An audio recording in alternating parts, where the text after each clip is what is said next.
Hello everyone. ఇలాంటి మరిన్ని interesting informative videos కోసం మా ఛానల్ని సబ్స్క్రైబ్ చేసుకొని పక్కనున్న బెల్ ఐకాన్ని యాక్టివేట్ చేసుకోండి. వీడియోలకు వెళ్లే ముందు నరసింహం బాలకృష్ణ గారు and collection king Mohan Babu గారు, వీళ్ళిద్దరిలో మీ ఫేవరెట్ హీరో ఎవరో, వీళ్ళిద్దరి ఫిల్మ్స్లో మీ ఫేవరెట్ ఫిల్మ్ ఏదో కింద కామెంట్ చేయండి. మీ వంతు సపోర్ట్గా ఈ వీడియోని లైక్ చేయండి. వీడియో అనేది చాలా ఇంట్రెస్టింగ్గా ఉంటుంది, చివరి వరకు చూడండి. God of masses Tollywood's all time number 1 hero Nandamuri Narasimham Balakrishna గారు and collection king Mohan Babu గారు ఇద్దరూ కూడా టాలీవుడ్ లెజెండరీ యాక్టర్స్ లో ఒకరు. ఇద్దరికి మ్యూచువల్ ఫ్యాన్స్ కూడా ఉంటారు చాలా భారీగా. అయితే ఈ రోజు మనం బాలకృష్ణ గారు రిజెక్ట్ చేస్తే మోహన్ బాబు గారు చేసినటువంటి ఫిలిమ్స్ ఏంటో ఇప్పుడు మనం చూద్దాం. కొన్ని అఫీషియల్ సోర్సెస్ ద్వారా లభించినటువంటి ఇన్ఫర్మేషన్ తో ఈ వీడియోని చేయడం అనేది జరిగింది.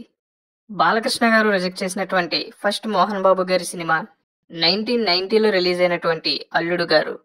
1990లో వచ్చినటువంటి ఈ సినిమాని మోహన్ బాబు గారే లక్ష్మీ ప్రసన్న పిక్చర్స్ బ్యానర్ లో నిర్మించడం అనేది జరిగింది.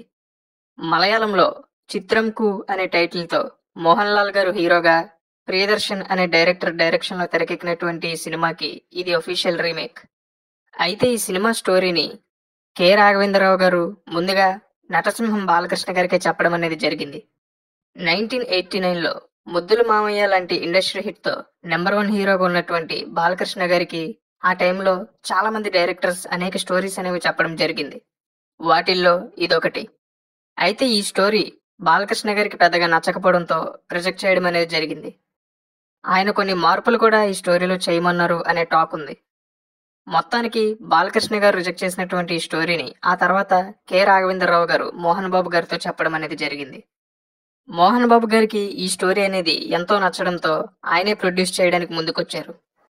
అలా మోహన్ బాబు గారే హీరో అండ్ ప్రొడ్యూసర్ గా అండ్ కె రాఘవేంద్రరావు గారు డైరెక్టర్ గా స్టార్ట్ అయినటువంటి ఈ సినిమా 14th జూలై 1990న రిలీజ్ అయింది. బాక్స్ ఆఫీస్ దగ్గర సూపర్ హిట్ గా నిలవడం మాత్రమే కాకుండా మోహన్ బాబు గారికి హీరోగా మంచి బ్రేక్ ని తీసుకొచ్చింది ఈ సినిమా. అండ్ 1990లో హైయెస్ట్ గ్రాసింగ్ తెలుగు ఫిల్మ్స్ లో ఇది కూడా ఒకటిగా నిలిచింది. కొన్ని థియేటర్స్ లో అయితే 100 రోజులకు పైగా రన్ అయింది ఈ ఫిలిం.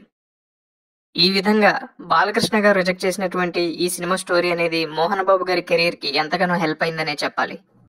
ఆయన కెరీర్ లో సూపర్ హిట్ ఫిల్మ్స్ లో ఇది కూడా ఒకటిగా నిలిచింది. మరి బాలకృష్ణ గారు ఈ సినిమాని చేస్తుంటే ఎలా ఉండేదో మీ ఒపీనియన్ ని కింద కామెంట్ చేయండి. ఇక బాలకృష్ణ గారు రిజెక్ట్ చేసినటువంటి రెండవ మోహన్ బాబు గారి సినిమా 1993లో సీనియర్ ఎన్టీఆర్ గారు మెయిన్ హీరోగా, మోహన్ బాబు గారు one of the leading men గా రిలీజ్ అయిన సినిమా మేజర్ చంద్రకాంత్. ఈ సినిమాని కె రాఘవేంద్రరావు గారు ముందుగా సీనియర్ ఎన్టీఆర్ గారు అండ్ బాలకృష్ణ గారితోనే చేయాలి అనుకున్నారు. వాళ్ళకి స్టోరీ కూడా చెప్పడం అనేది జరిగింది. అయితే బాలకృష్ణ గారు అప్పటికే చాలా ఫిల్మ్స్ తో బిజీగా ఉండడం వల్ల ఆయనకి చేయాలని ఉన్న ఈ సబ్జెక్ట్ ని చేయలేకపోయారు. ఇక మోహన్ బాబు గారికి చెప్పిన తర్వాత ఆయనకి ఈ స్టోరీ ఎంతగానో నచ్చడంతో మళ్ళీ ఆయనే ప్రొడ్యూస్ చేయడానికి ముందుకొచ్చారు. శ్రీ లక్ష్మీ ప్రసన్న పిక్చర్స్ బ్యానర్ లో ఈ సినిమాని నిర్మించారు మోహన్ బాబు గారు. అలాగే ఈ సినిమాలో మేజర్ చంద్రకాంత్ క్యారెక్టర్ కోసం ఎన్టీఆర్ గారిని ఒప్పించి రిక్వెస్ట్ చేసి ఆయనతో పాటు లీడింగ్ మెన్ గా నటించాలి అని ఉన్న కోరికని నెరవేర్చుకున్నారు మోహన్ బాబు గారు. అంతేకాకుండా ఈ సినిమా గురించి మరొక ఇంట్రెస్టింగ్ విషయం ఏంటంటే, ఈ సినిమాకి గాను సీనియర్ ఎన్టీఆర్ గారు ఆ టైంలో ₹1 కోటికి పైగా రెమ్యునరేషన్ ని తీసుకొని సౌత్ ఇండియాలోనే హైయెస్ట్ రెమ్యునరేషన్ తీసుకున్నటువంటి హీరోగా ఆ టైంలో నిలిచారు. ఇది చాలా రేర్ రికార్డ్ అనే చెప్పాలి. ఇక 1993 ఏప్రిల్ 23న రిలీజ్ అయినటువంటి ఈ సినిమా మరో సూపర్ హిట్ గా నిలిచింది బాక్స్ ఆఫీస్ దగ్గర అండ్ మోహన్ బాబు గారి కెరియర్ లో. ఈ విధంగా బాలకృష్ణ గారు రిజెక్ట్ చేసినటువంటి సెకండ్ మోహన్ బాబు గారి ఫిల్మ్ గా ఈ సినిమా నిలవడం మాత్రమే కాకుండా ఆయనకి మరొక సూపర్ హిట్ గా నిలిచింది అండ్ తెలుగు వాళ్ళకి ఎంతో స్పెషల్ ఫిల్మ్ గా కూడా నిలిచింది ఈ సినిమా. మరి ఈ సినిమాలో మోహన్ బాబు గారి బదులు బాలకృష్ణ గారే నటించి ఉండుంటే ఎలా ఉండేదో మీ ఒపీనియన్ ని కింద కామెంట్ చేయండి. నెంబర్ 3 ఎం ధర్మరాజు ఎంఏ. 1994 నవంబర్ 11న ఆడియన్స్ ముందుకు వచ్చినటువంటి ఈ సినిమాకి రవిరాజ పినిశెట్టి గారు డైరెక్షన్ వహించడం అనేది జరిగింది. శ్రీ రవిచరణ్ కంబైన్స్ అనే బ్యానర్ లో మోహన్ బాబు గారు హీరోగా అండ్ రంభా గారు హీరోయిన్ గా తెరకెక్కింది ఈ సినిమా. ఇక ఈ సినిమా బాక్స్ ఆఫీస్ దగ్గర సిల్వర్ జూబ్లీ రన్ ని కూడా కంప్లీట్ చేసుకోవడం మాత్రమే కాకుండా మోహన్ బాబు గారి కెరీర్ లో మరొక సూపర్ డూపర్ హిట్ గా నిలిచింది ఆయనకు. ఆయన స్టార్డమ్ అనేది ఆ టైంలో మరికొంచెం పెరిగింది ఈ సినిమా సక్సెస్ తో. ఈ విధంగా బాలకృష్ణ గారు రిజెక్ట్ చేసినటువంటి మూడవ మోహన్ బాబు గారి సినిమాగా నిలిచింది ఈ ఫిలిం అండ్ ఆయన కెరీర్ లో మరొక సూపర్ డూపర్ హిట్ గా కూడా నిలిచింది.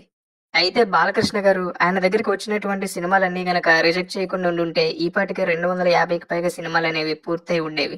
కెరియర్ స్టార్ట్ అయ్యి 50 ఇయర్స్ అయినా సరే ఆయన ఎందుకు ఇప్పటికీ 100+ మూవీస్‌లో మాత్రమే హీరోగా నటించారో, ఆయన కెరియర్‌లో కేవలం 100 మూవీసే ఎందుకున్నాయో అనే దానిపై మేము ఇప్పటికే చాలా వీడియోస్ చేశాం. వాటి లింక్స్ అనేవి కింద డిస్క్రిప్షన్‌లో ఇస్తాం. వాటిని కూడా చూడండి. అప్పుడు మీకు బాలకృష్ణ గారు ఇండస్ట్రీలోకి వచ్చి 50 ఇయర్స్ అయినా సరే 100+ మూవీస్‌లో మాత్రమే ఎందుకు హీరోగా నటించారు అనే దానిపై క్లారిటీ వస్తుంది. మరి బాలకృష్ణ గారు ఈ సినిమాని రిజెక్ట్ చేయకుండా చేసి ఉండుంటే ఎలా ఉండేదో మీ ఒపీనియన్‌ని కామెంట్ చేయండి. ఇక బాలకృష్ణ గారు రిజెక్ట్ చేసినటువంటి 4వ మోహన్ బాబు గారి సినిమా 1997లో రిలీజ్ అయినటువంటి వీడెవడండి బాబు.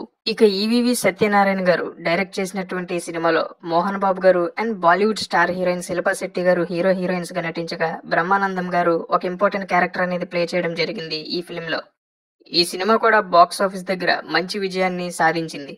అయితే ఈ ఫిల్మ్ స్టోరీని ఈవీవి సత్యనారాయణ గారు ముందుగా బాలకృష్ణకే చెప్పడం అనేది జరిగింది. అయితే ఈ సినిమా సమయంలోనే సమరసింహారెడ్డి అనే సినిమాతో ఆయన చాలా బిజీగా ఉండడంతో ఈ ఫిల్మ్ ని రిజెక్ట్ చేయవలసి వచ్చింది. ఇక మోహన్ బాబు గారితో చిత్రీకరించినటువంటి ఫిల్మ్ అనేది బాక్స్ ఆఫీస్ దగ్గర మోహన్ బాబు గారికి మరొక మంచి సక్సెస్ ని ఇచ్చిందనే చెప్పాలి. మరి బాలకృష్ణ గారు ఈ ఫిల్మ్ ని రిజెక్ట్ చేయకుండా చేసుంటే ఎలా ఉండేదో, బాక్స్ ఆఫీస్ దగ్గర ఇంకెంత సక్సెస్ ని సాధించుండేదో మీ ఒపీనియన్ ని కింద కామెంట్ చేయండి. ఇక ఫైనల్ గా బాలకృష్ణ గారు వదులుకుంటే మోహన్ బాబు గారు చేసినటువంటి లాస్ట్ ఫిలిం 2000లో రిలీజ్ అయినటువంటి రాయలసీమ రామన్న చౌదరి. మోహన్ బాబు గారు పవర్ఫుల్ క్యారెక్టర్ లో మాత్రమే కాకుండా డ్యూయల్ క్యారెక్టర్ కూడా ప్లే చేయడం అనేది జరిగింది ఈ సినిమాలో. ఫాదర్ అండ్ సన్ గా నటించారు మోహన్ బాబు గారు. టాప్ స్టార్ డైరెక్టర్ అయినటువంటి సురేష్ కృష్ణ గారి డైరెక్షన్ లో వచ్చినటువంటి ఈ సినిమా బాక్స్ ఆఫీస్ దగ్గర 15th సెప్టెంబర్ 2000లో రిలీజ్ అయి యావరేజ్ గ్రాసర్ గా నిలిచింది. అయితే టెలివిజన్ లో ఈ సినిమా మంచి హిట్ అయిందనే చెప్పాలి. అలాగే కల్ట్ స్టేటస్ ని కూడా తెచ్చుకుంది ఆడియన్స్ లో. అయితే ఈ సినిమా స్టోరీని సురేష్ కృష్ణ గారు నటసింహం బాలకృష్ణ గారికే చెప్పడం అనేది జరిగింది. అప్పటికే సమరసింహారెడ్డి లాంటి all time biggest south Indian industry hit తో సూపర్ డూపర్ ఫామ్ లో ఉన్నటువంటి బాలకృష్ణ గారికి ఈ సినిమా చేస్తే మరొక పవర్ఫుల్ హిట్ గా నిలుస్తుందని ఆయన భావించారు. దాంతో ఈ స్టోరీని ఆయనకు చెప్పడం అనేది జరిగింది. కానీ స్టోరీ విన్న బాలకృష్ణ గారు ఎందుకో ఈ సినిమాపై పెద్దగా ఇంట్రెస్ట్ చూపించకుండా రిజెక్ట్ చేయడం అనేది జరిగింది. సరైన కారణాలు తెలియవు గాని మొత్తానికి బాలకృష్ణ గారు ఈ ఫిలిం ని రిజెక్ట్ చేయవలసి వచ్చింది. ఆ తర్వాత ఇదే స్టోరీని మోహన్ బాబు గారికి చెప్పడం అనేది జరిగింది సురేష్ కృష్ణ గారు. ఆయనకి ఈ స్టోరీ చాలా నచ్చడంతో ఈ సినిమా చేయడానికి ఒప్పుకున్నారు. అండ్ 2000లో ఆడియన్స్ ముందుకు వచ్చినటువంటి ఈ సినిమా బాక్స్ ఆఫీస్ దగ్గర అంచనాల్ని పెద్దగా అందుకోలేక యావరేజ్ గ్రాసర్ గా నిలిచింది. బహుశా ఈ సినిమా సక్సెస్ ని బాలకృష్ణ గారు ముందుగానే ప్రిడిక్ట్ చేసి ఉంటారు అని ఈ విషయం తెలిసిన చాలా మంది ఆడియన్స్ అప్పుడు భావించారు. మొత్తానికి యావరేజ్ గా నిలిచినటువంటి ఈ సినిమా బాలకృష్ణ గారు చేసుంటే మరొక పవర్ఫుల్ హిట్ గా ఆయనకి నిలిచి ఉండేది అని చాలా మంది ఆయన ఫ్యాన్స్ అండ్ ఆడియన్స్ కూడా భావిస్తూ ఉంటారు ఇప్పటికీ.